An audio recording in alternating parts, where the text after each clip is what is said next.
In our book, If I Only Had, Wrapping Yourself in God's Truth During Storms of Insecurity, Lisa, you talk about not growing up with a normal family. Can you describe that family a little bit? Yes, I did not have a normal family, Catherine.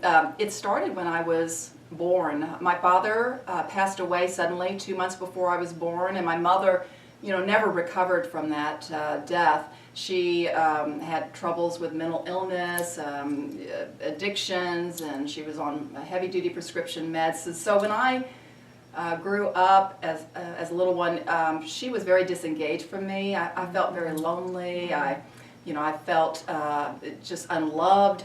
And so as much as I could, I ran from my mother. I didn't want to be like her, and I was never home as much as I could be. And finally, in high school, I had already started drinking at age 13, but a friend of mine actually led me to Christ my freshman year of high school, and then I started getting involved in better activities, but I still didn't want anything to do with my mother. So when I went to college, I was not going to look back, because I figured if I had anything to do with my mother, I might become my mother. And so I ran.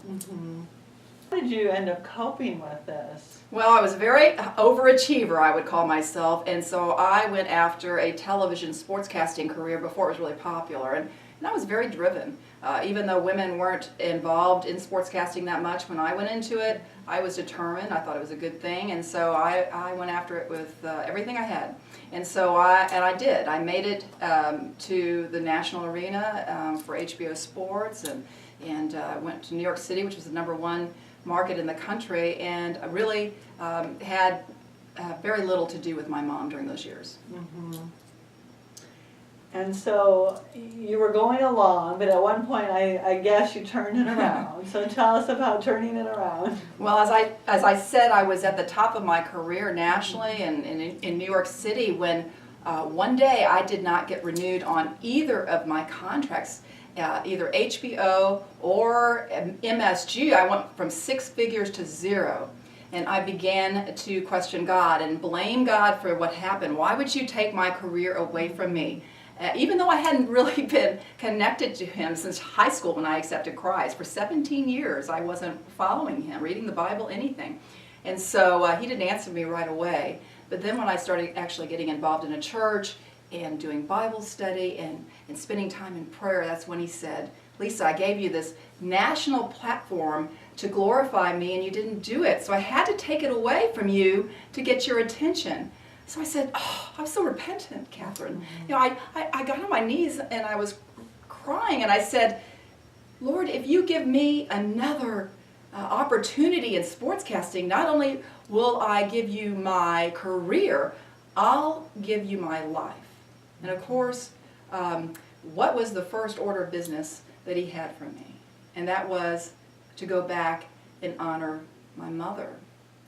I had a national opportunity again with ESPN. I had been freelancing with them, and they offered me a full-time reporting job. But I also had this offer back in San Antonio where I started in my career, and I was weighing those two and praying about what God wanted me to do, and He called me back to San Antonio where my mother was living and not doing so well. She was in a group home at that point. So what happened when you went back to San Antonio?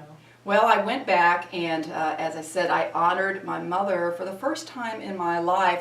And honoring my mom meant taking care of her needs. She needed money, she needed clothes. I took her grandson to see her regularly.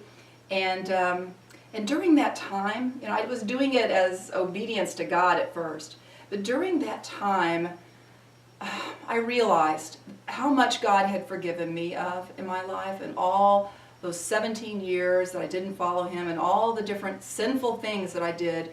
And I realized that God had mercy on me and He'd given me grace. And because of that, who was I not to forgive my mother for those years of neglect and what happened during my childhood? So somewhere along the lines of that time that I was honoring her, I also forgave her. And I did that for about, I guess, a year and a half or so, honoring her, when suddenly she had a massive heart attack, she was laying there in her bed in the hospital in a coma, and they didn't expect her to live. And by that time, not only had I forgiven her, but I truly loved my mother. And I spent that last week of her life stroking her hair and telling her how much I loved her. And then when she passed away, I know I heard God's voice say, now you understand what my unconditional love is all about. Mm-hmm.